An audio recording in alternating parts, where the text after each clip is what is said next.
Learn biology with Tufail पे स्वागत है आप सभी बच्चों का। आज के इस लेक्चर में हम लोग ये पढ़ेंगे कि ईएमएफ सेल का कैसे कैलकुलेट करते हैं और सेल रिएक्शन को कैसे लिखा जाता है, रिप्रेजेंटेशन क्या होता है एक सेल का, वो हम लोग स्टडी करेंगे और कैलकुलेट करेंगे स्टैंडर्ड कंडीशन पे। जैसे मैंने अभी बताया इससे पहले, स्टैंडर्ड कंडीशंस पे हम कैलकुलेट करेंगे ईएमएफ। तो पहले उसका फार्मूला देखेंगे, पहले हम लोग सेल को देखेंगे, उसके बाद सेल रिएक्शंस लिखेंगे। आज ये भी सीखेंगे कि सेल रिएक्शन कैसे लिखा जाता है और साथ में कैलकुलेट करेंगे स्टैंडर्ड इलेक्ट्रोड पोटेंशियल, या हम लोग ईएमएफ ऑफ द सेल को कैलकुलेट करेंगे। तो हम सबसे पहले जो है ये हम लोग देखते हैं, हेडिंग डाल लेते हैं। तो आज का जो हमारा हेडिंग है वो है cell representation.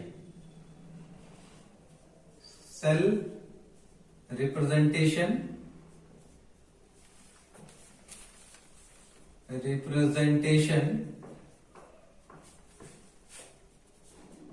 And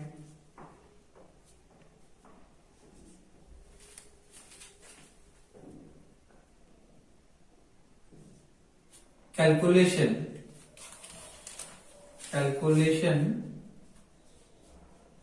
of cell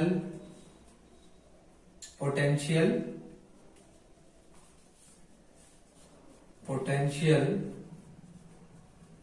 या इसी को हम ईएमएफ कह रहे हैं अंडर स्टैंडर्ड कंडीशन। तो ये सारी चीजें जो हम देखेंगे वो अंडर स्टैंडर्ड कंडीशंस में देखेंगे। स्टैंडर्ड कंडीशंस आपको पहले भी बता चुके हैं कि स्टैंडर्ड कंडीशन क्या होता है। तो सबसे पहले हमको सेल का रिप्रेजेंटेशन लिखना है, सेल इक्वेशन हमें लिखने हैं।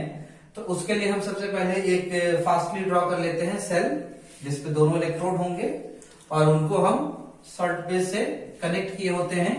तो देखिए ये एक सेल है, हाफ सेल, जैसे हमने डैनियल सेल का एग्जांपल लिया था। देखिए दूसरा हाफ सेल है और इसमें हम इलेक्ट्रोड ऐसे ऐड कर दे रहे हैं दोनों में। ये डैनियल सेल का हम इक्वेशन लिखेंगे, डैनियल सेल को डिटेल पढ़ रहे थे, फिर हम एक कॉमन रिप्रेजेंटेशन आपको बता देंगे। देखिए इन दोनों को हमने यहां पे जोड़ दिया, किससे? वोल्ट मीटर से जोड़ दिया, क्योंकि हमें ईएमएफ भी कैलकुलेट करना है, पोटेंशियल कैलकुलेट करना है। और यहां पे सॉल्यूशंस होंगे। पहला ये भी सॉल्यूशन है और ये भी इधर भी सॉल्यूशन है। बस डिफरेंस ये है कि ये जिंक का रॉड है और ये कॉपर का रॉड है इसमें, और ये जिंक सल्फेट है, ZnSO4 है ये, और ये CuSO4 है, और ये यहां से सॉल्ट ब्रिज है, सॉल्ट ब्रिज है इस तरह से, ऐसे ये सॉल्ट ब्रिज है, और इसके अंदर ये सारे इलेक्ट्रोलाइट्स हैं। जैसे KCl था इलेक्ट्रोलाइट, K2SO4 हम ले सकते हैं, K2SO4, ये सारे इलेक्ट्रोलाइट्स है। तो ये सॉल्ट ब्रिज है। तो देखिए ये हमारा था। फास्टली हम देख लेते हैं लोन। आपको बताया था मैंने लोन, लेफ्ट के लिए लोन। तो देखिए लोन याद रखना है हमें, लोन। तो लोन में ये था लेफ्ट, इसे हम कह रहे हैं left half cell, half cell. Then O oxidation, तो यहां पे ये ऑक्सीडेशन होता है, ऑक्सीडेशन होता है। A is anode and this electrode is anode, और ये N इज नेगेटिव, नेगेटिव।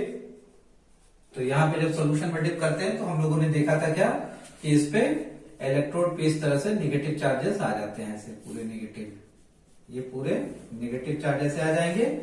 और दूसरे वाले को हमने बताया था कि RrCp से याद करेंगे, RrCp। तो इसको हम राइट हाफ सेल कहेंगे, right half cell. Right half cell. Then इसी को हमने कहा था कि यहां पे क्या होता है, रिडक्शन होता है, ये रिडक्शन हो गया। सी ये कैथोड है, this electrode is cathode and P is positive. तो यहां पे देखते हैं हम पॉजिटिव चार्ज डेवलप हो जाता है। देखिए पॉजिटिव चार्ज, ये सबका डेवलपमेंट, चार्ज कैसे डेवलप हो रहे थे। जिन लोगों ने हमारा चैनल नहीं देखा है, वो लेक्चर नहीं देखा है, उस लेक्चर को जरूर आप लोग देखिए। इंट्रोडक्शन टू इलेक्ट्रोड पोटेंशियल, ये हमारा जो है चैप्टर था, लेक्चर है, यूट्यूब लेक्चर, उसको जरूर आप विजिट कीजिए। हमारे चैनल पे जाइए, लर्न बायोलॉजी विद तुफैल हमारा चैनल है, उस चैनल पे वो वीडियो पड़ा है, आप उसको डिटेल्स के लिए पढ़ सकते हैं, देख सकते हैं वहां पे, you can watch the lecture. तो ये केसीएल। अब यहां देखिए, जो जिंक का इलेक्ट्रोड है इसमें डिप है, ये कॉपर का इलेक्ट्रोड है, तो दिस इज एनोड। देखिए ये एनोड है, और यहां पे देखिए ये पॉजिटिव चार्ज यहां पे डेवलप हो रहे थे, ये ऐसे पॉजिटिव, तो पॉजिटिव कर लें, और ये हमारा नेगेटिव इलेक्ट्रोड है, और ये पॉजिटिव इलेक्ट्रोड है। अब यहां पे देखिए, हमें यहां पे रिप्रेजेंट करना है, तो कैसे हम रिप्रेजेंट करेंगे, सबसे पहली चीज जान लीजिए। तो देखिए दोनों, ये जो हाफ सेल है और इसमें मेटल के इलेक्ट्रोड को हमने डिप किया है, तो यहां पे इसे हम जो लिखेंगे सेल रिएक्शन, तो कैसे लिखेंगे, तो सबसे पहले ये हम जिंक लिखेंगे, और देखिए ये जिंक का रॉड है और इसका ऑक्सीडेशन हो रहा है, तो इसको हम लोग एक वर्टिकल लाइन से ड्रॉ करते हैं। तो Zn2+ आयन, और ये आयन कहां चला गया, सोल्यूशन में। तो इलेक्ट्रोड और सोल्यूशन को हम रिप्रेजेंट करते हैं इससे, एक वर्टिकल लाइन से, सिंगल वर्टिकल लाइन से। इसके बाद यहां पे हम जो सॉल्ट ब्रिज लगा हुआ है उसको हम ये डबल वर्टिकल लाइन से ऐसे सेपरेट करते हैं। और उसके बाद फिर आपको बताया था कि मेटल रॉड और इलेक्ट्रोलाइट, इनको फिर हम लिखते हैं कैसे, तो ये देखिए उसको लिखेंगे हम लोग Cu2+ और /Cu, इस तरह से लिखते हैं। तो यहां पे देखिए ऑक्सीडेशन नंबर क्या है, 0 से 2 हुआ, सो दिस इज ऑक्सीडेशन। और यहां पे +2 से, यहां पे +2 से 0 हो गया, सो दिस इज रिडक्शन। और ये जो लाइन यहां आप देख रहे हैं, वर्टिकल लाइन, इसे हम लोग कहते हैं सॉल्ट ब्रिज, सॉल्ट ब्रिज। तो देखिए ये जो सिंगल वर्टिकल लाइन है, तो यहां पे 2 पॉइंट आप याद कर लीजिए, जब भी रिप्रेजेंटेशन लिखना हो कैसे लिखेंगे। तो सबसे पहले हम ऑक्सीडेशन हाफ सेल लिखते हैं, हाफ सेल लिखते हैं, और उसके बाद सॉल्ट ब्रिज होता है, उसके बाद जो है वो सॉल्ट ब्रिज होगा, सॉल्ट ब्रिज, इसे हम ऐसे लिख लें, सॉल्ट ब्रिज, और उसके बाद फिर लिखेंगे रिडक्शन हाफ सेल, ये ऐसे लिखा जाता है। पहली चीज तो ये। अब इसमें देखिए, अब इसमें ऑक्सीडेशन हाफ सेल है, तो ऑक्सीडेशन हो रहा है, तो ऑक्सीडेशन हो रहा है इसका मतलब क्या है यहाँ पे, सो वर्टिकल लाइन से, single vertical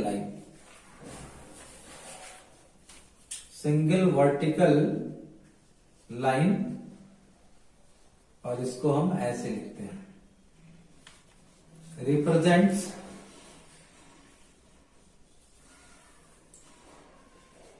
metal electrode and its ion in the electrolyte। तो सिंगल वर्टिकल लाइन है ये, सिंगल वर्टिकल लाइन से देखिए यहां पे हमने, this is what is single vertical line, ये सिंगल वर्टिकल लाइन है, this is single vertical line है ये भी देखिए यहां पे सिंगल वर्टिकल लाइन है, ये भी सिंगल वर्टिकल लाइन।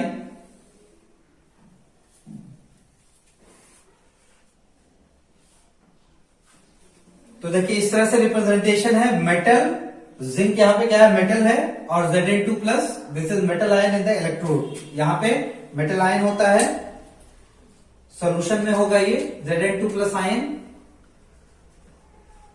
और ये Zn है। तो इन दोनों को जब हमको रिप्रेजेंट करना है, so we will represent it like this, Zn oblique Zn2 plus. Similarly हम यहाँ पे देखें, कॉपर के लिए हमने लिखा है Cu2 प्लस, तो देखिए यहाँ पे क्या है, ये Cu2 plus slash Cu, metal ion in the solution and metal.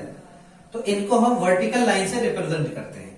So this was very important point that I wanted to discuss while we are representing the cell reaction. जब cell reactions को हम लिखते हैं तो इन चीजों को हमें ध्यान रखना होता है। सेल रिएक्शन, उसका रिप्रेजेंटेशन कैसे करेंगे। और डबल वर्टिकल लाइन, तो ये सिंगल वर्टिकल लाइन था, फिर हम लोग देखते हैं डबल वर्टिकल लाइन।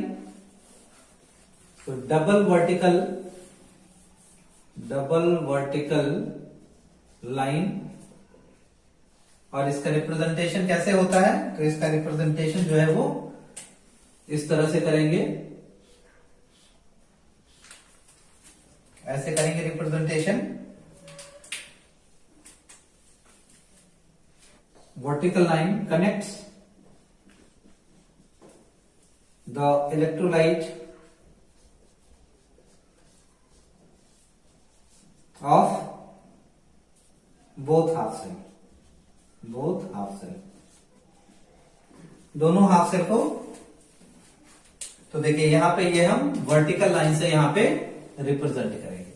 ठीक, ये तो पहली चीज हो गई कि इसे हम लिखेंगे कैसे। इसके बाद एक चीज और ध्यान देना है कि यहां पे स्टेट्स जरूर मेंशन करेंगे। तो पहला पॉइंट आपको याद रखना है कि कैसे हम लोग लिखते हैं। तो देखिए these are the ways of writing. एक वर्टिकल लाइन होता है और उसके बाद जो है दो डबल वर्टिकल लाइन होती है। तो डबल वर्टिकल लाइन क्या रिप्रेजेंट करता है, वो रिप्रेजेंट करता है कि ये इलेक्ट्रोलाइट, जो दोनों इलेक्ट्रोलाइट हैं, they are separated by salt bridge, वो सॉल्ट ब्रिज से जुड़े हुए हैं, they are connected with the salt bridge. ये रिप्रेजेंट करता है डबल वर्टिकल लाइन। दूसरी इंपॉर्टेंट चीज, तो जो सिंगल वर्टिकल लाइन है, तो सिंगल वर्टिकल लाइन क्या रिप्रेजेंट करता है कि मेटल और उसका आयन, मेटल और उसका आयन, ये रिप्रेजेंट करता है सिंगल वर्टिकल लाइन। तो एक चीज तो हमें याद रखनी है, लेकिन ये भी अभी कंप्लीट इंफॉर्मेशन नहीं दे रहा है। तो हमें कंप्लीट इंफॉर्मेशन दे, तो हम आपको पार्ट पार्ट में बता रहे हैं, लेकिन इसको हम लोगों को क्या करेंगे, हम बाद में कनेक्ट करेंगे दोनों को। तो यहां पे एक चीज मिसिंग है, और वो मिसिंग क्या है कि यहां पे हमने स्टेट्स उसका मेंशन नहीं किया है और कॉन्सेंट्रेशन नहीं लिखा है। तो हम कॉन्सेंट्रेशन भी यहां लिखेंगे, और कॉन्सेंट्रेशन हम यहां पे लिखेंगे इसका, लेकिन किस कंडीशन में लिखेंगे, तो हम स्टैंडर्ड कंडीशन में लिखेंगे, और इसके स्टेट्स को भी मेंशन करेंगे। तो देखिए इसी को हमें लिखना है, और फर्दर एक्यूरेसी के साथ तो हम लोग इसको ऐसे लिखते हैं।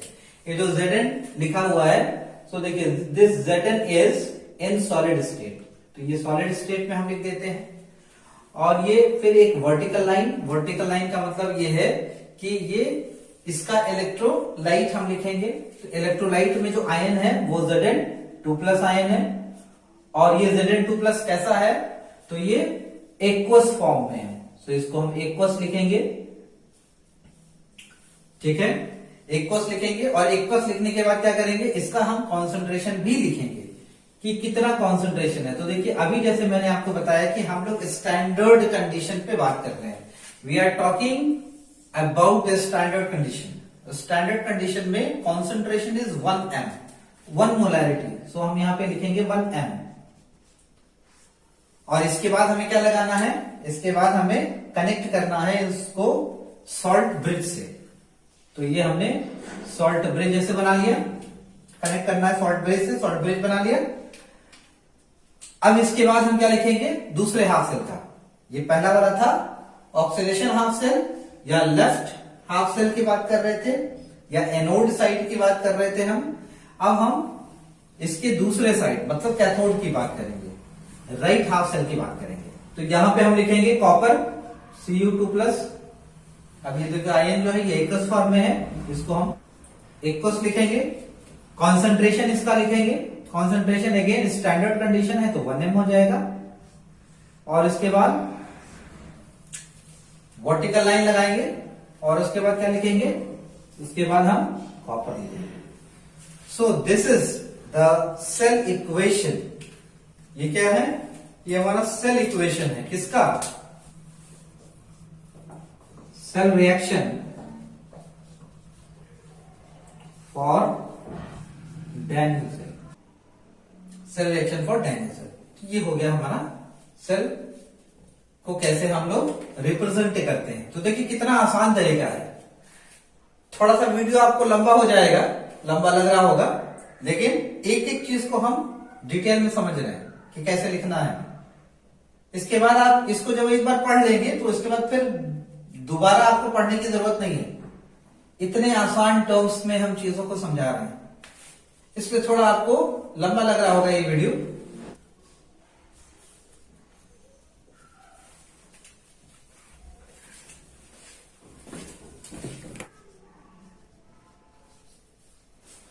चलिए, तो अभी हम लोगों ने ये देखा कि सेल का रिप्रेजेंटेशन कैसे लिखते हैं, सेल रिएक्शंस का रिप्रेजेंटेशन देखिए कैसे लिखते हैं। अब हम एक काम करते हैं, इसको जरा जोड़ के देखते हैं, बताते हैं कि अलग अलग कैसे लिखेंगे। अगर इस तरह से दिया हुआ है तो हम लिखेंगे कैसे। अब देखिए यहाँ पे सेल रिएक्शन, एक पूरा सेल हम बनाते हैं, सेल का रिएक्शंस बनाते हैं पूरा कंप्लीट सेल। ये तो हाफ सेल है, तो पहले हम हाफ सेल लिखेंगे। तो दो हाफ सेल, यानी कि यहां देखिए यहां पे एक चीज है जो सेल रिएक्शन लिखा जाएगा। सेल रिएक्शन की अगर हम बात करें, so cell reaction of electrochemical cell, of electrochemical cell की अगर हम बात करें, इलेक्ट्रोकेमिकल सेल, तो ये क्या होता है, ये लेफ्ट ऑक्सीडेशन हाफ सेल और रिडक्शन हाफ सेल, इन दोनों को मिला के बनता है। तो this is oxidation half cell, इसे हम लिखेंगे oxidation half cell,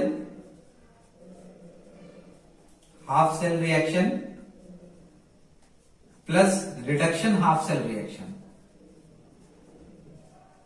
reduction half cell reaction.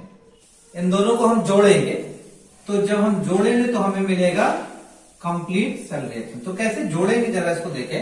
एक चीज याद रखिएगा, जब भी हम जोड़ेंगे तो याद रखना है कि इस जोड़ने में इस तरह से जोड़ना है कि जो इलेक्ट्रॉन्स हैं दोनों रिएक्शन में वो बराबर आने चाहिए और वो कैंसिल हो जाने चाहिए। बराबर आएगा तभी कैंसिल होगा। तो इस तरह से जोड़ना है कि जो नंबर ऑफ इलेक्ट्रॉन्स हैं वो ऑक्सीडेशन हाफ सेल के और रिडक्शन हाफ सेल के कैंसिल कर दे एक दूसरे को। अभी देखते हैं हम लोग इस पॉइंट को, लेकिन याद रखिएगा कि इस तरह से जोड़ना है कि दोनों इलेक्ट्रॉन कैंसिल हो जाने चाहिए। ये बहुत इंपॉर्टेंट है, इलेक्ट्रॉन का कैंसिल होना। नहीं होगा, अगर हो जाएगा तो ठीक है अपने से, अगर नहीं होगा तो उसे हमें बैलेंस करना पड़ेगा, बैलेंस करके बराबर करना पड़ेगा इलेक्ट्रॉन को, तब हम कैंसिल करेंगे। तो सेल रिएक्शन जो है वो किसी भी इलेक्ट्रोकेमिकल सेल में लिखते हैं कैसे, तो उसको लिखने का तरीका ये है कि उसमें दो चीजें होंगी। एक ऑक्सीडेशन हाफ सेल बनता है, ये जैसे यहाँ पे एनोड है ऑक्सीडेशन हाफ सेल, और दूसरा बनता है रिडक्शन हाफ सेल, जो राइट हाफ सेल है। ये लेफ्ट हाफ सेल, ये राइट हाफ सेल। तो इसी तरह से इक्वेशन लिखा जाता है। अब हम यहाँ डैनियल सेल के लिए लिखेंगे, क्योंकि हमारा मेन फोकस जो है क्लास 12 में सीबीएसई ने फोकस किया है डैनियल सेल के कंस्ट्रक्शन पे और वर्किंग पे। तो हम डैनियल सेल क्या ही देख रहे हैं, उसके लिए हम लोग सेल रिएक्शन कैसे लिखेंगे, ये एक बहुत इंपॉर्टेंट चीज है। और यही स्ट्रेटेजी हम अपनाएंगे दूसरे तरह के अगर इलेक्ट्रोकेमिकल सेल हैं तो वहां भी यही तरीका होगा हमारा। लेकिन एक चीज हमेशा याद रखना है कि जो इलेक्ट्रॉन्स हैं वो कैंसिल होने चाहिए जब भी हम लिखेंगे। तो एक इंपॉर्टेंट फीचर आपको ये है कि क्या नहीं होना चाहिए सेल रिएक्शन में। तो सेल रिएक्शन में इलेक्ट्रॉन्स का रिप्रेजेंटेशन हम नहीं करेंगे। सो इन सेल रिएक्शन, ये बहुत इंपॉर्टेंट पॉइंट है, इसको नोट करते चलें। In cell reaction the electrons are not mentioned, cell reaction में इलेक्ट्रॉन्स को मेंशन नहीं करते हैं, ये चीज हमेशा याद रखना है। इसका मतलब क्या है कि इलेक्ट्रॉन को कैंसिल करते हैं। That means electrons must be cancelled। Electron को हमें हर हाल में कैंसिल करना है। अगर वो नहीं होगा तो उसको, उस रिएक्शन को बैलेंस करेंगे पहले, और बैलेंस करने के बाद उसे कैंसिल करते हैं। तो इलेक्ट्रॉन को कैंसिल करना ही होगा। तो हम यहां डैनियल सेल के लिए लिखें कि कैसे हम सेल रिएक्शन लिखेंगे। तो देखिए, डैनियल सेल में आपको हमेशा याद रखना है लोन, LOAN। तो ऑक्सीडेशन होगा लेफ्ट हाफ सेल में। तो हम लोग पहले लिखते हैं ऑक्सीडेशन हाफ सेल में कैसा रिएक्शन होगा। ऑक्सीडेशन हाफ सेल में देखें तो हम लिखेंगे यहां ऑक्सीडेशन हाफ सेल। इस ऑक्सीडेशन हाफ सेल में क्या हो रहा है उसको जरा लिख लें। तो देखिए, यहां पे जो जिंक है, जिंक की रॉड लेते हैं, इसका ऑक्सीडेशन होता है, इट इज ऑक्सीडेशन, और ये कन्वर्ट हो जाते हैं Zn2+, और 2 इलेक्ट्रॉन यहां से ये निकल जाता है। इसी तरह से देखिए, रिडक्शन हाफ सेल में किस तरह का रिएक्शन होगा। रिडक्शन हाफ सेल देखें, रिडक्शन हाफ सेल की बात करें अगर, हाफ सेल, तो देखिए यहां पे कॉपर होता है जिसका रिडक्शन होना है। तो ये कॉपर 2+ आयन सॉल्यूशन से आता है। ये जो 2 इलेक्ट्रॉन यहां जिंक ने लूज किया, इसी 2 इलेक्ट्रॉन को ये ले लेता है और ये कन्वर्ट हो जाता है कॉपर में।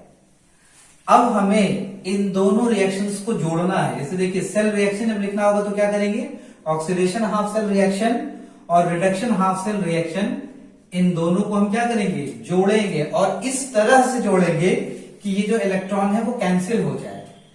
ये हमें याद रखना है, क्योंकि सेल रिएक्शन में इलेक्ट्रॉन्स नहीं आते हैं। तो देखिए, सेल रिएक्शन जब हम लिखेंगे तो वो कुछ ऐसा आएगा।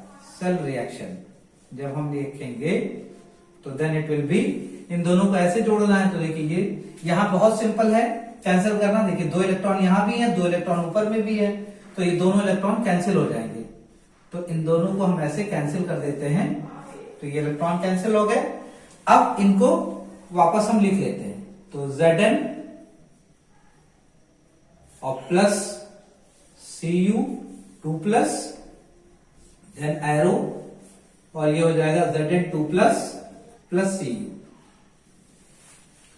ये हमारा सेल रिएक्शन। अब देखिए, इस सेल रिएक्शन में कहीं भी क्या नहीं आ रहा है, इलेक्ट्रॉन नहीं आ रहा है, इलेक्ट्रॉन को हमने कैंसिल कर दिया। तो ये हमारा हो गया सेल रिएक्शन, लेकिन किसका, डैनियल सेल का। So this is cell reaction for Daniell cell. Cell reaction for Daniell cell. तो डैनियल सेल के लिए सेल रिएक्शन इस तरह से हम लोग लिखते हैं। आप लोग जॉट डाउन कर लीजिए, you all jot it down. तो बहुत इंपॉर्टेंट पॉइंट याद क्या रखना है कि जब हमको सेल रिएक्शन लिखना है तो क्या करना पड़ेगा, ऑक्सीडेशन हाफ सेल रिएक्शन और रिडक्शन हाफ सेल रिएक्शन को इस तरह से जोड़ेंगे कि उसमें इलेक्ट्रॉन कैंसिल हो जाए, अपने आप कैंसिल हो जाएगा। अगर जैसे यहां देखिए, यहाँ पे अपने आप ही कैंसिल हो जा रहा है, 2 इलेक्ट्रॉन। और अगर ये कैंसिल नहीं होगा तो हमें इस तरह से उसको मल्टीप्लाई करना है नंबर से, एक सुटेबल नंबर से, जिससे दोनों इलेक्ट्रॉन कैंसिल हो जाएं। इस चीज का ध्यान रखना है। वो भी हम लोग जब रिएक्शंस करेंगे तो उसमें देखेंगे कि किस तरह से कैंसिल होते हैं। एग्जांपल में हम लोग देखेंगे।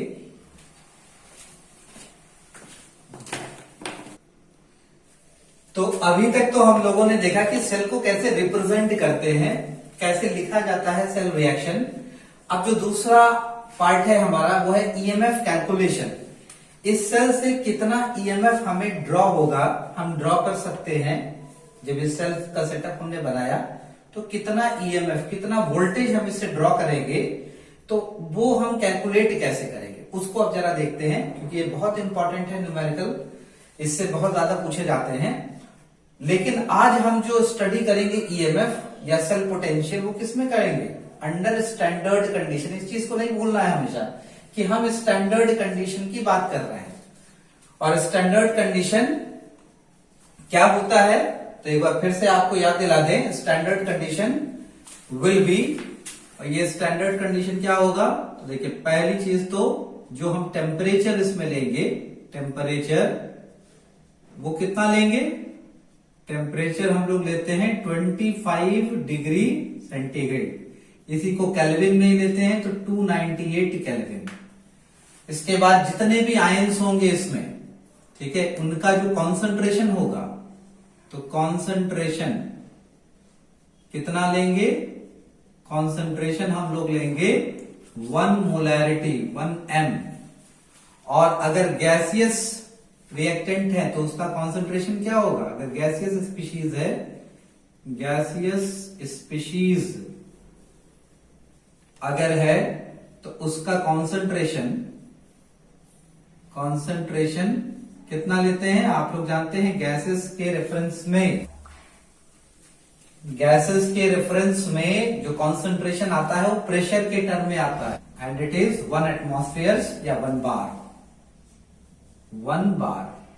ये रिकैप था, बहुत इंपॉर्टेंट, हमें भूलना नहीं है कि हम लोग स्टैंडर्ड कंडीशन की बात कर रहे हैं। स्टैंडर्ड कंडीशन के बारे में हम समझ रहे हैं कि कैसे करेंगे।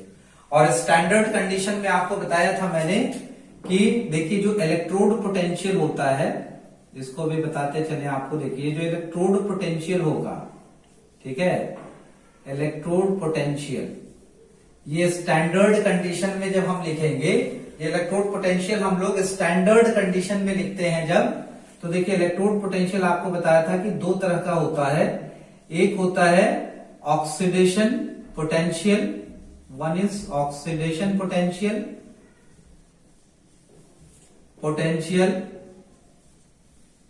दूसरा होता है रिडक्शन पोटेंशियल। और जब स्टैंडर्ड की बात करते हैं तो इसमें टर्म जुड़ जाता है स्टैंडर्ड, तो यहां लिखेंगे स्टैंडर्ड रिडक्शन पोटेंशियल और स्टैंडर्ड ऑक्सीडेशन पोटेंशियल, यानी कि SRP, और एक हो जाएगा SOP। और इसको हम लोग रिप्रेजेंट कैसे करते हैं, तो देखिए ये E0, और ऑक्सीडेशन कहां होता है, ऑक्सीडेशन एनोड पे होता है, तो हमें या तो ये ऐसे मिलेगा anode, E0 anode,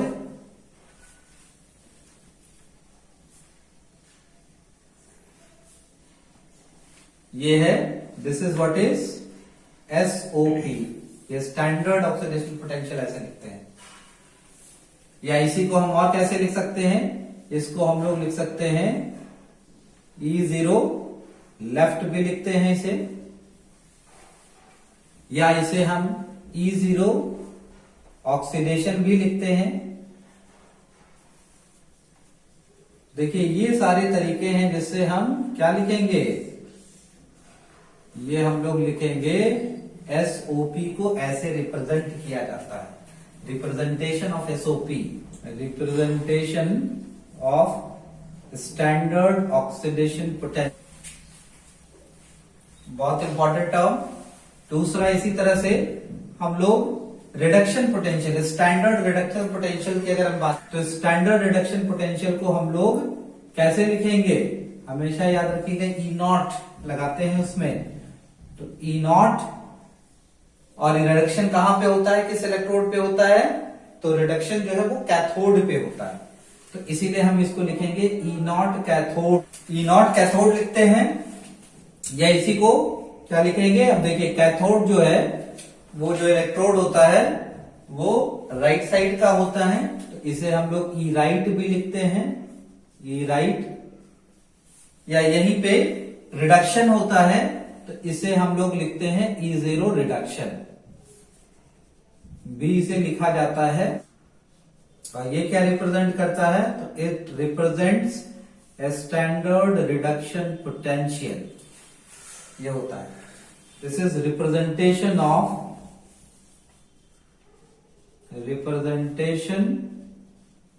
of SRP। तो हमारे पास देखिए अब यहीं पे मिस्टेक होता है, जब हम कैलकुलेशन करते हैं तो हमेशा IUPAC ने हमें बताया कि स्टैंडर्ड रिडक्शन पोटेंशियल की वैल्यू को हम लेंगे, जैसे पोटेंशियल, इलेक्ट्रोड पोटेंशियल तो दोनों में आता है, ऑक्सीडेशन पोटेंशियल के भी टर्म में आएगा और रिडक्शन पोटेंशियल के भी टर्म में आएगा। लेकिन आईयूपीएसी ने हमें एक गाइडलाइन दिया है कि जब भी हम इलेक्ट्रोड पोटेंशियल को लिखेंगे वो किसमें होना चाहिए, वो स्टैंडर्ड रिडक्शन पोटेंशियल के टर्म में होना चाहिए या रिडक्शन पोटेंशियल होना चाहिए। तो यहां पे इस बात को भी लिखते चले, फिर हम समझते हैं कैसे होगा।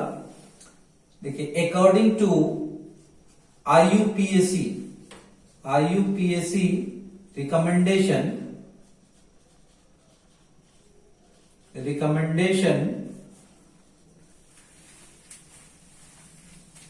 we should always use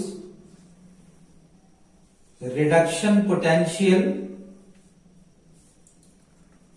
और स्टैंडर्ड रिडक्शन पोटेंशियल, ये हमें यूज करना है।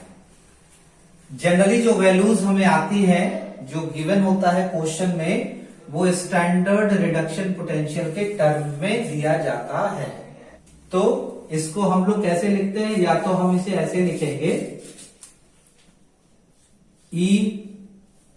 ERP रिडक्शन पोटेंशियल, अगर कोई भी कॉन्सेंट्रेशन पे लिया गया है, टेम्परेचर को वेरी कराया गया है और स्टैंडर्ड कंडीशन में है, तो E0 E0 SRP, इसको ऐसे लेते हैं हम लोग।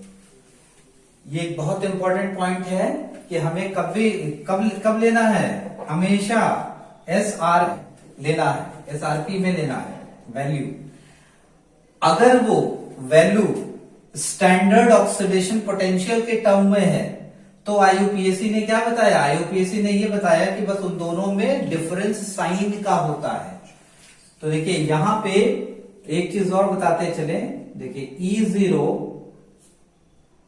Standard oxidation potential is equal to E0 standard reduction potential is equal to E0 standard reduction potential is equal to negative of E0 standard oxidation potential. ये भी एक बहुत इंपॉर्टेंट पॉइंट है जो आपको याद रखना है। देखिए, ये जितने पॉइंट्स हम बता रहे हैं, आज का ये लेक्चर बहुत इंपॉर्टेंट इसलिए है कि इन पॉइंट्स को अगर आपने ग्रास्प कर लिया, अपने दिमाग में इंस्टिल कर लिया ये फैक्ट्स, तो आपको इसका कैलकुलेशन करना बाएं हाथ का खेल होगा, कोई दिक्कत नहीं होगी, एकदम चुटकियों में आप क्वेश्चन को सॉल्व करेंगे। बस जितने पॉइंट्स को हमने कहा है उतने पॉइंट्स को आप ध्यान में रखिए। ये 2 पॉइंट हो गए, और जो हमें यूज करना है वो हम यहां बता रहे हैं। तो देखिए, कभी भी हम जो इसमें E0, अब हमें क्या निकालना है, अब हमें सेल पोटेंशियल। अच्छा, अब सेल पोटेंशियल क्या होता है उसकी बात कर लेते हैं। तो देखिए, सेल पोटेंशियल जो है वो इन दोनों इलेक्ट्रोड्स के बीच में जो पोटेंशियल डिफरेंस होता है उसे हम सेल पोटेंशियल कहते हैं। और इस मेटल रॉड और इस सॉल्यूशन या इस इलेक्ट्रोलाइटिक सॉल्यूशन के बीच में जो पोटेंशियल डिफरेंस होता है उसे हम इलेक्ट्रोड पोटेंशियल कहते हैं। और सेल पोटेंशियल क्या होगा, सेल पोटेंशियल 2 इलेक्ट्रोड्स के बीच में होता है, ये हमेशा याद रखना है। तो ये दोनों में डिफरेंस है, ये भी एक पॉइंट आप यहां जानते चले, तो उसको भी हम यहां मेंशन करेंगे कि व्हाट इज डिफरेंस बिटवीन। तो ये भी हम मेंशन करते चलते हैं यहां पे कि सेल पोटेंशियल और इलेक्ट्रोड पोटेंशियल में क्या डिफरेंस है। तो यहां हम लोग लिख लें उसको, difference between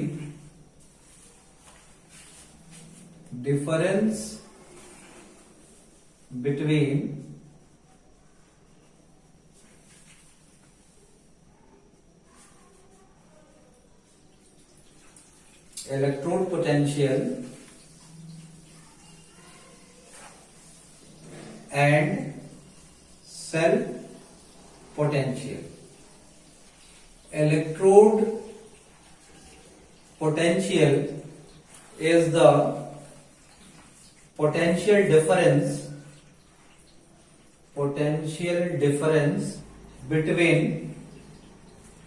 electrode and it's electrolyte, इसे हम इलेक्ट्रोड पोटेंशियल कहते हैं। मतलब ये इलेक्ट्रोड और ये जो सोल्यूशन है, इसी जिंक का आयन है यहां पे जैसे, तो इस मेटल रॉड का जो आयन होगा इसमें, इन दोनों के बीच में जो पोटेंशियल डिफरेंस होगा due to separation of the charges, metal electrode और उसके आयंस के बीच, इलेक्ट्रोलाइट में जो आयंस प्रेजेंट है इसी मेटल रॉड का, इन दोनों के बीच में जो पोटेंशियल डिफरेंस होगा, इन दोनों के बीच में जो पोटेंशियल डिफरेंस है, और उसे हम इलेक्ट्रोड पोटेंशियल कहते हैं। और ये इलेक्ट्रोड और ये पोटेंशियल डिफरेंस क्यों जनरेट होगा? क्योंकि इन दोनों में सेपरेशन ऑफ चार्जेस हो जाते हैं। इसी तरह से यहां भी इलेक्ट्रोड और उसके इलेक्ट्रोलाइट के बीच में जो पोटेंशियल डिफरेंस होगा due to separation of charges, this is called as electrode potential. और ऑक्सीडेशन की वजह से जो पोटेंशियल डेवलप होता है, पोटेंशियल डिफरेंस जो आता है, उसे हम ऑक्सीडेशन पोटेंशियल कहते हैं। और रिडक्शन की वजह से जो आता है उस इलेक्ट्रोड पे, कैथोड पे, उसे हम लोग क्या कहते हैं? उसे हम लोग रिडक्शन पोटेंशियल कहते हैं। ये एक बहुत इंपॉर्टेंट डिफरेंस आप जान लीजिए। दूसरी इंपॉर्टेंट पॉइंट क्या हो गई कि सेल पोटेंशियल क्या है, क्योंकि इसी को हम कैलकुलेट करने वाले हैं। तो सेल पोटेंशियल क्या है? अब इन दोनों इलेक्ट्रोड्स यानी कैथोड और एनोड के बीच में जो पोटेंशियल डिफरेंस होगा उसे हम कहते हैं सेल पोटेंशियल। और सेल पोटेंशियल ही वो वोल्टेज है जो हम ड्रॉ करते हैं। और जब करंट ड्रॉ नहीं होगी तब वही पोटेंशियल डिफरेंस जो है, या वही cell potential when no current is drawn, उसे हम ईएमएफ कहते हैं। ठीक है, तो ईएमएफ कब होगा? जब उससे हम करंट ड्रॉ करते हैं, वोल्टेज ड्रॉ करते हैं, तो कितना वोल्टेज हम ड्रॉ कर पाएंगे, वो ईएमएफ है। तो सेल पोटेंशियल, यहां उसको लिखते चले, cell potential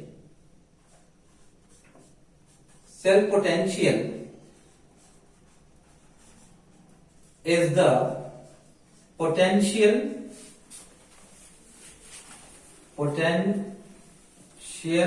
difference between anode and cathode, or between two electrodes। दो इलेक्ट्रोड यानी कि जिंक रॉड, कॉपर रॉड, इन दोनों के बीच में जो पोटेंशियल डिफरेंस होगा उसे हम क्या कहते हैं? उसे हम सेल पोटेंशियल या ईएमएफ कहते हैं। तो ये जो वोल्टेज हमें यहां मिल रहा है, जो मिलेगा वो क्या होगा? उसे हम क्या कहेंगे? उसे हम सेल पोटेंशियल या ईएमएफ कहेंगे, ईएमएफ। और उसे हम रिप्रेजेंट करते हैं किससे? ई सेल से, या इसी को हम ई नॉट सेल से लिखते हैं। तो ये जो रिप्रेजेंटेशन है ये किससे है? ये ई सेल या E not cell, E not cell. आज हम इसी को कैलकुलेट करने वाले हैं। इसका एक फार्मूला हम यहां डिराइव करेंगे कि ये कितना आता है। कौन दे रहा है?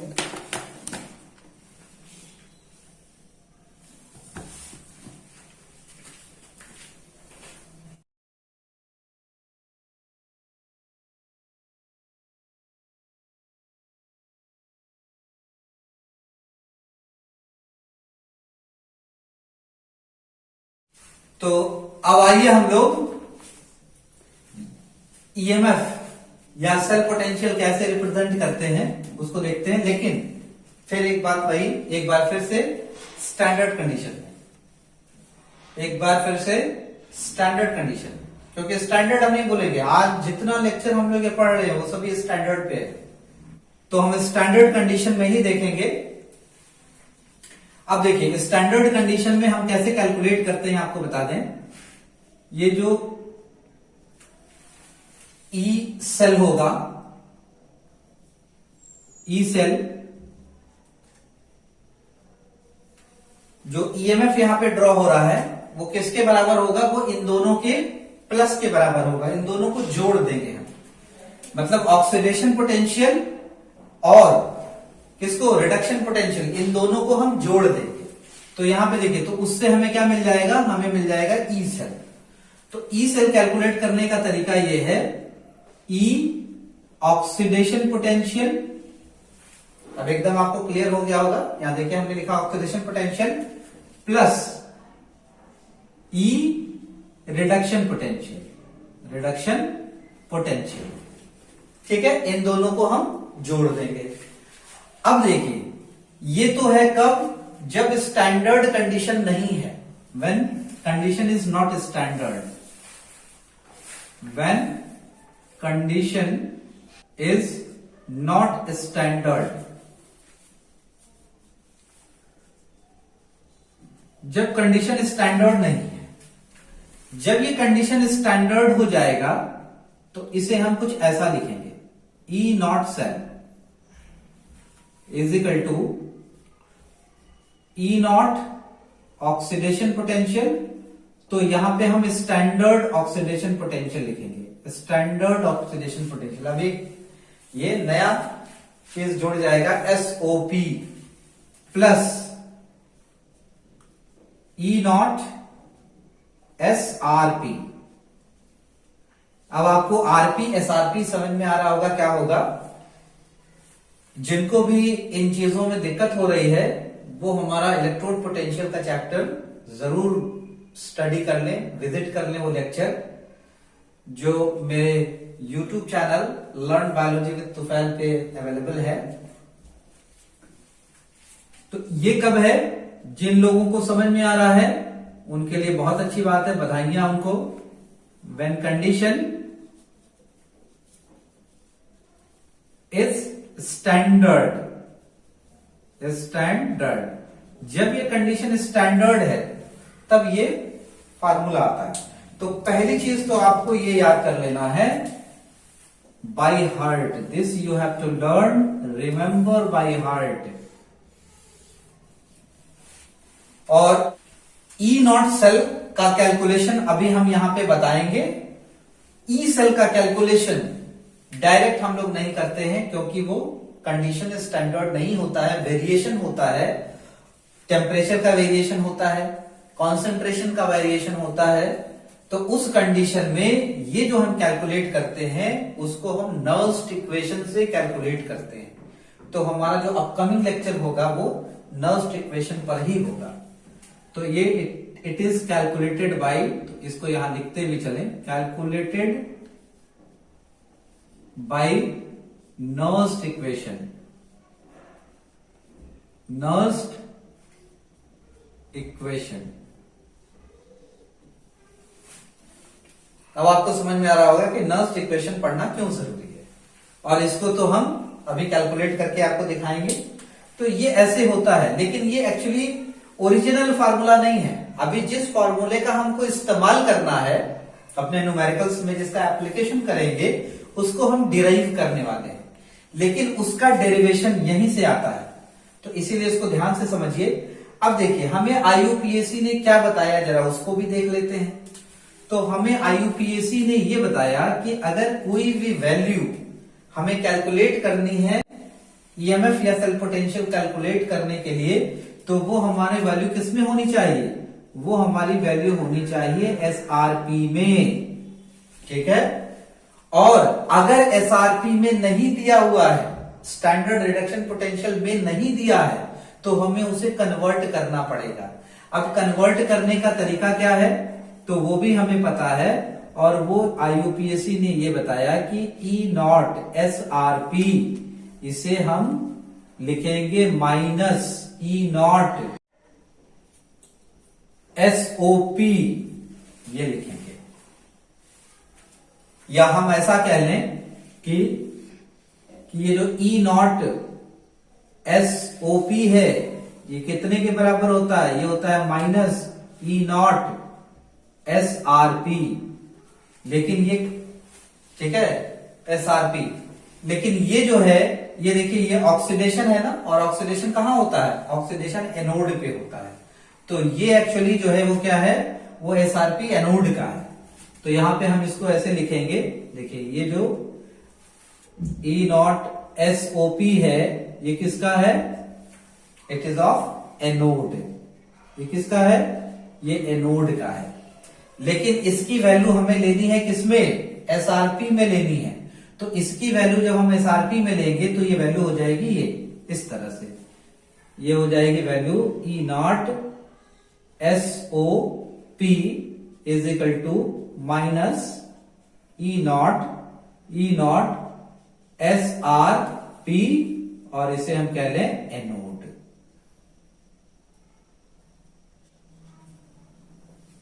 एस आर पी एनोड, ठीक है। और ये जो वैल्यू है दूसरी वाली देखिए, E not S R P, तो ये कैथोड की वैल्यू है, this is the value of cathode. तो हम इसको लिखेंगे E S R P cathode, ऐसे हमने लिख लिया। देखिए यहां पे एक चीज और लिखते चले आपको, ये एनोड है, this is anode and this is cathode.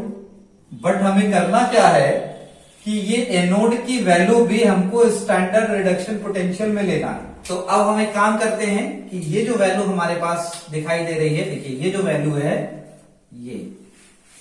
ये वैल्यू जो है, जो हमें दिखाई दे रही है, इस वैल्यू को हम यहां पे पुट कर दें, अगर ध्यान से समझिएगा, इस वैल्यू को यहां पे हम पुट कर दें तो हमारे पास जो इक्वेशन बनेगा वो कुछ ऐसा बनेगा, E not is equal to minus E not S R P anode, नहीं देखिए यहां प्लस है तो इसको प्लस कर ले, E not S R P cathode, ठीक है। इसको हम रीअरेंज कर लेते हैं। तो जब हम इसे रीअरेंज करेंगे तो देखिए E not cell is equal to E not S R P cathode minus E not S R P anode. ये हमारा फार्मूला है जिसे हम इस्तेमाल करेंगे। इसी को आपकी किताबों में लिखा ये भी रहता है, देखिए इसी को आपकी किताबों में लिखा रहता है, E not cell is equal to E zero cathode minus E zero anode, ये ऐसे लिखा रहता है।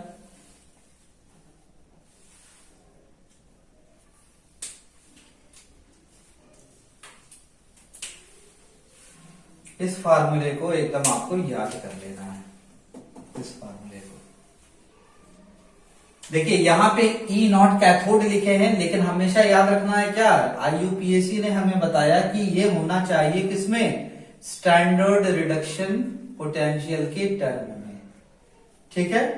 ये भी स्टैंडर्ड रिडक्शन पोटेंशियल के टर्म में होगा, यानी कि ये जो ई नॉट की वैल्यू है ये आरपी के टर्म में है और ये भी आरपी के टर्म में है। तो ये आरपी यहां पे देखिए हम इसीलिए और क्लियर आपको लिख देते हैं, it is in terms of RP and this is also in terms of RP. Reduction potential के टर्म में ये वैल्यू आएगी, ये हमेशा आपको याद रखना है। अभी जब हम कैलकुलेशन करेंगे तो देखिए कितना आसान हो जाएगा। इन पॉइंट्स को अगर आप याद किए रहेंगे, हम एक एक करके एनालाइज करते चलेंगे, बताते चलेंगे आपको कि कब कैसे लिखना है, तो वो उस न्यूमेरिकल के सेक्शन में हमारे आपको ये कॉन्सेप्ट्स और ज्यादा क्लियर हो जाएंगे।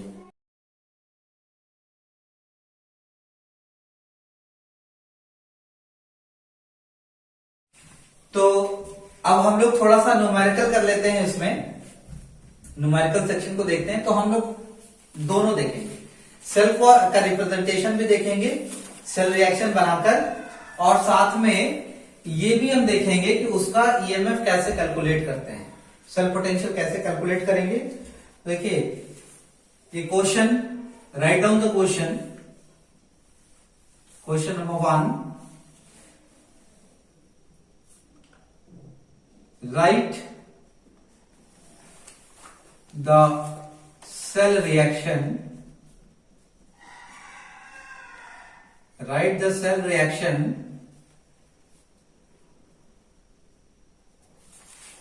and calculate, देखिए write the cell equation, cell reaction and calculate EMF or standard cell potential for the following combination of cells। जैसे पहला दिया हुआ है Ni/Ni2 plus salt bridge Ag+/Ag, ये आपको मैंने बताया था कि ये सेल का रिप्रेजेंटेशन होता है। तो देखिए यहाँ सेल का रिप्रेजेंटेशन दिया हुआ है, इससे हम सेल रिएक्शन लिखेंगे, पूरा सेल रिएक्शन बनाएंगे हम। और दूसरी चीज हम लोग कैलकुलेट करेंगे ईएमएफ। तो कैसे कैलकुलेट करते हो देखते हैं। तो इसके लिए दो वैल्यूज दी हुई है। देखिए एक तो वैल्यू ये हो गई जो गिवन है, and second value is E0 Ag+/Ag is equal to 0.80 volt.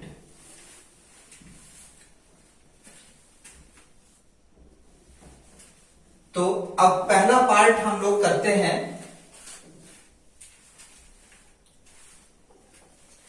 कि सेल रिएक्शन हमें लिखना है। तो देखिए सेल रिएक्शन हम लिखेंगे कैसे। Ni जो है वो Ni2+ में हो रहा है। तो देखिए हमें एक चीज क्या याद रखना है, इसको लिखने के लिए आपको मैंने बताया था कि हमें क्या याद रखना है, हमें याद रखना है कि जो लेफ्ट हाफ सेल है उस लेफ्ट हाफ सेल को हम, चूंकि सेल रिएक्शन में दो पार्ट होते हैं, सेल, अगर हम सेल रिएक्शन की बात करें, अभी जैसे मैंने बताया था, देखिए जो कॉन्सेप्ट हमने बताए थे उसको पहले हम बताते चले। देखिए ये सेल रिएक्शन बताया था मैंने कि सेल रिएक्शन जब भी हम लिखेंगे तो इसमें दो पार्ट होता है। एक पार्ट को हम लोग कहते हैं oxidation half cell, oxidation half cell, और दूसरा होता है reduction half cell, half cell.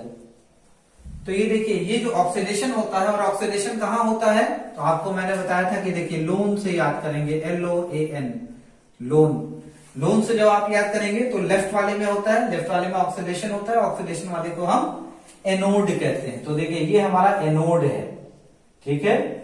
और ये जो दूसरा वाला है रिडक्शन हाफ सेल, वो मैंने बताया था आपको RRCP से याद करेंगे, RRCP। तो देखिए RRCP मतलब रिडक्शन होगा, राइट हाफ सेल होता है, और इसी को हम क्या कहते हैं, इसी को हम कैथोड कहते हैं, ठीक है।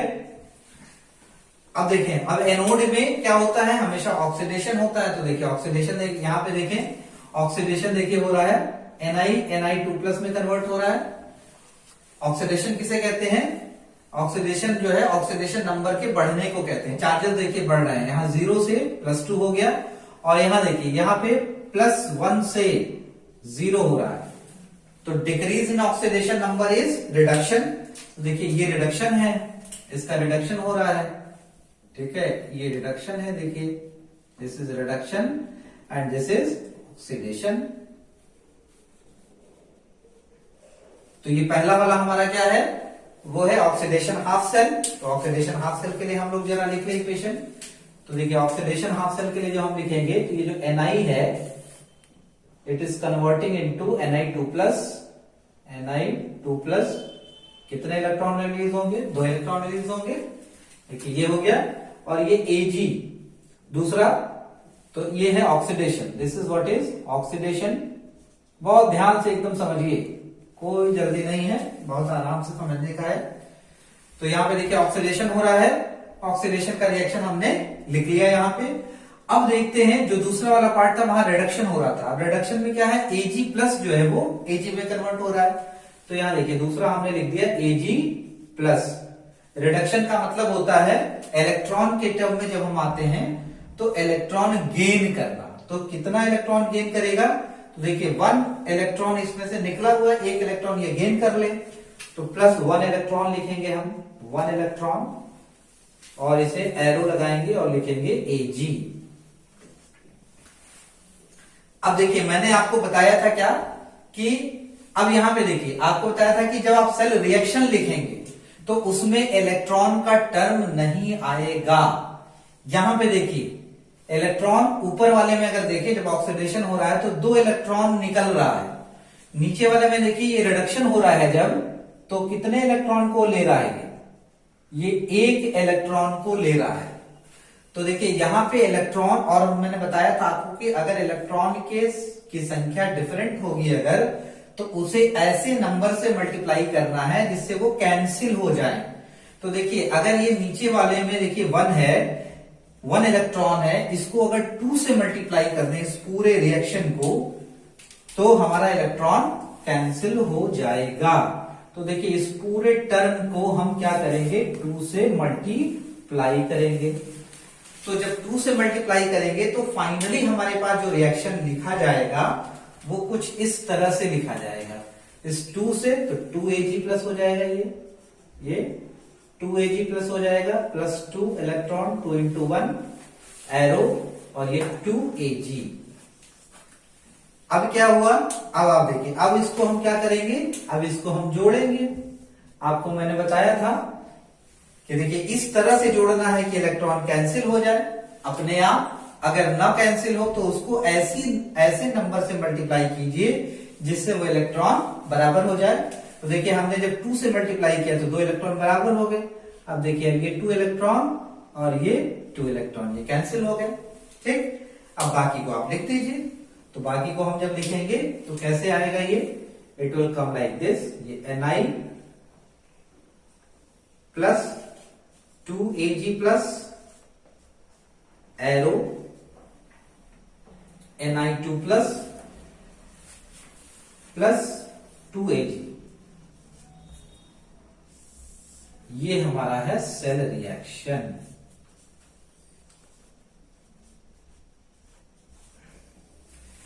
तो देखिए ये सेल रिएक्शन हमने यहां पे इस तरह से लिखा। अब हमें क्या करना है, अब हमें ईएमएफ कैलकुलेट करना है।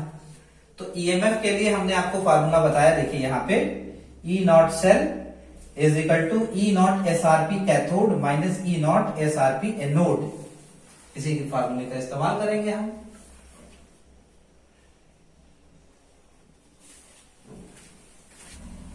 देखिए अब जो हमें ईएमएफ कैलकुलेट करना है वो देखिए फार्मूला मैंने बताया आपको क्या, E naught, formula was E naught cell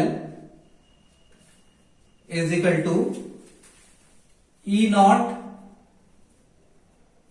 cathode minus E naught anode. और हमेशा आपको याद रखना है ये कि जो दोनों वैल्यूज हैं वो किसमें है, वो स्टैंडर्ड रिडक्शन पोटेंशियल के टर्म में है। ये भी स्टैंडर्ड रिडक्शन पोटेंशियल के टर्म में होगा, अगर नहीं होगा तो कन्वर्ट करते हैं। तो जरा हम लोग देख लेते हैं कि रिडक्शन पोटेंशियल के टर्म में है कि नहीं। तो देखिए ये जो वैल्यू, अब देखिए उसको हम कैसे आइडेंटिफाई करेंगे, तो वो हमें क्वेश्चन से आइडेंटिफाई हो जाएगा। देखिए गिवन है यहाँ पे E नॉट Ni2 प्लस, क्योंकि देखिए 2 इलेक्ट्रोड्स के बीच में होता है ये, तो ये Ni2 प्लस ऑब्लिक Ni जो है, ये जो वैल्यू दिया हुआ है देखिए ये हमारा क्या है, ये हमारा आप देखिए तो एनोड है। This is what is our anode. इसको थोड़ा यहां लिखते भी चलें तो ज्यादा आपको क्लियर हो जाएगा। तो देखिए हमने एक चीज तो आइडेंटिफाई कर लिया कि ये Ni ऑब्लिक Ni2 प्लस जो हमारा इलेक्ट्रोड है ये क्या है, ये एनोड है। यहां हम लिख दे रहे हैं एनोड।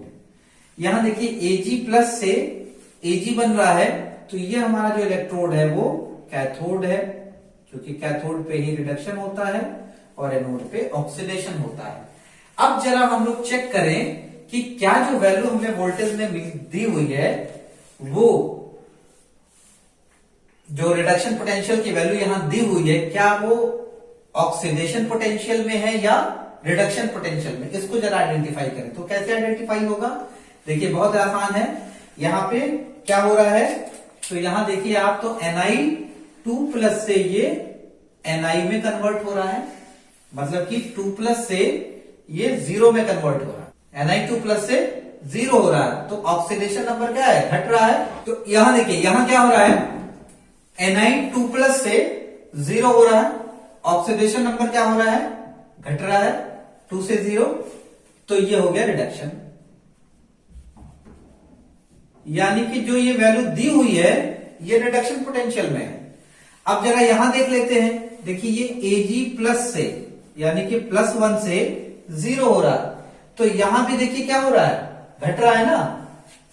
तो जब ये घट रहा है, और घटने को हम क्या कहते हैं, रिडक्शन कहते हैं।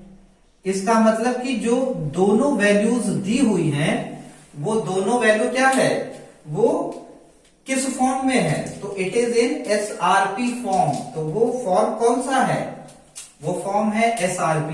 तो देखिए यही एनोड था, तो एनोड की वैल्यू SRP के फॉर्म में यहां पे दी हुई है। यहां भी जो वैल्यू है ये SRP के फॉर्म में दी हुई है। इसीलिए हम लोगों को क्या करना है, ये बहुत आसान हो गया, यहाँ पे डायरेक्ट अब ये वैल्यू हमको पुट कर देनी है। तो देखिए अब E0 सेल को जब हम लिखेंगे तो E0 कैथोड, कैथोड हमारा ये है, Ag का इलेक्ट्रोड कैथोड है यहाँ पे, तो इसकी वैल्यू यहाँ पुट कर दीजिए। तो इसकी वैल्यू हो जाएगी 0.80 वोल्ट, ये यहां दिया हुआ है हमारे पास, माइनस, फॉर्मूले में माइनस लगा है। उसके बाद देखिए ये एनोड, E0 एनोड, निकल एनोड है, और एनोड की भी जो वैल्यू है वो रिडक्शन पोटेंशियल के टर्म में है, तो इसीलिए हम क्या करेंगे, पूरे को उठा के रखेंगे, तो it will become -0.25 volt. Now 0.80 volt minus minus plus हो जाता है, और ये 0.25 वोल्ट हो जाएगा। इन दोनों को अब हम जोड़ दें तो ये 5 हो गया, 8 to 10, 1.05 वोल्ट। तो देखिए E0 सेल की वैल्यू आ गई, कितनी आ गई, वो आ गई 1.05 वोल्ट। इसका मतलब ये है कि इसको जब हम सेल बनाएंगे और जो EMF ड्रॉ करेंगे वो कितना होगा, इट विल बी 1.05। तो ये आप लोगों को समझ में आया। इसके बाद हम एक दूसरा एग्जांपल ले लेते हैं, तो आप सभी लोग इसको नोट कर लीजिए बेटा, ताकि हम लोग दूसरे सवाल की तरफ चले। तो देखिए अब एक हम लोग डैनियल सेल का एग्जांपल ले लेते हैं, उसमें कैसे कैलकुलेट करेंगे। तो देखिए एक इक्वेशन है Zn oblique Zn2+, then salt bridge Cu2+, और ये कंडीशन 1m है, ये यहां भी ये 1m है,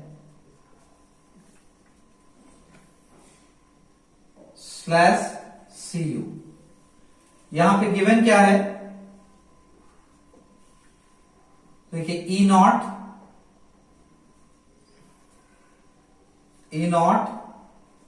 Zn2+ /Zn is equal to -0.76 volt, E0 Cu /Cu2+,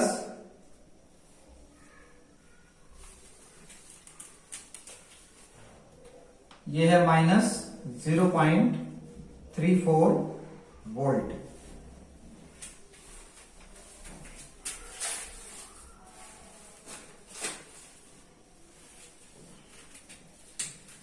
अब हमें यहां कैलकुलेट करना है, तो देखिए सेल इक्वेशन नहीं लिखेंगे, वैसे नहीं लिखेंगे कि डायगोनल सेल में हमने अभी देखा है, हम डायरेक्ट अब E0 सेल कैलकुलेट करेंगे। तो देखिए हमारा फार्मूला जो पहले हम आइडेंटिफाई कर लेते हैं, कौन सा एनोड है कौन सा कैथोड है, वो आइडेंटिफाई करना बहुत जरूरी है। तो देखिए कैसे आइडेंटिफाई करेंगे, तो देखिए यहां पे 0 से 0 से किस में कन्वर्ट हो रहा है, ये +2 में कन्वर्ट हो रहा है, ये 0 से +2। जब 0 से +2 हुआ तो इसे हम क्या कहते हैं, इसे हम लोग कहते हैं ऑक्सीडेशन। ठीक है, और यहां देखिए, यहां ये +2 से अगर दूसरे वाले में देखें तो देखिए यहां ये +2 से किस में कन्वर्ट हो रहा है, 0 में कन्वर्ट हो रहा है। तो ये देखिए ऑक्सीडेशन नंबर घट रहा है, 2 से 0 कम हो रहा है, इसे हम कहते हैं रिडक्शन। ठीक है, जहां पे ऑक्सीडेशन होता है उसे हम लोग कहते हैं एनोड, और जहां पे रिडक्शन होता है उसे हम कहते हैं कैथोड। यही स्ट्रेटेजी आपकी होनी चाहिए, आप ये जान लीजिए। इलेक्ट्रोकेमिस्ट्री का सवाल करना है आपको, और ईएमएफ का सवाल या नॉइस इक्वेशन के सवाल को हम लोग जब देखेंगे तो आपको यही स्ट्रेटेजी अपनानी है। बार बार इसलिए मैं कह रहा हूं, इस चीज का ध्यान रखिएगा। देखिए कि मैं कैसे यूज कर रहा हूं, उस जितने सारे कॉन्सेप्ट हमने बताया था कि उसका एप्लीकेशन हम यहाँ कैसे कर रहे हैं, वो एक बहुत इंपॉर्टेंट आपको समझने वाली चीज है। तो देखिए हमारे पास अब एकदम आइडेंटिफाई हो गया कि कौन सा एनोड है और कौन सा कैथोड है। और हमारे पास फार्मूला था, हमने फार्मूला क्या पढ़ा है, हमने फार्मूला पढ़ा है ई नॉट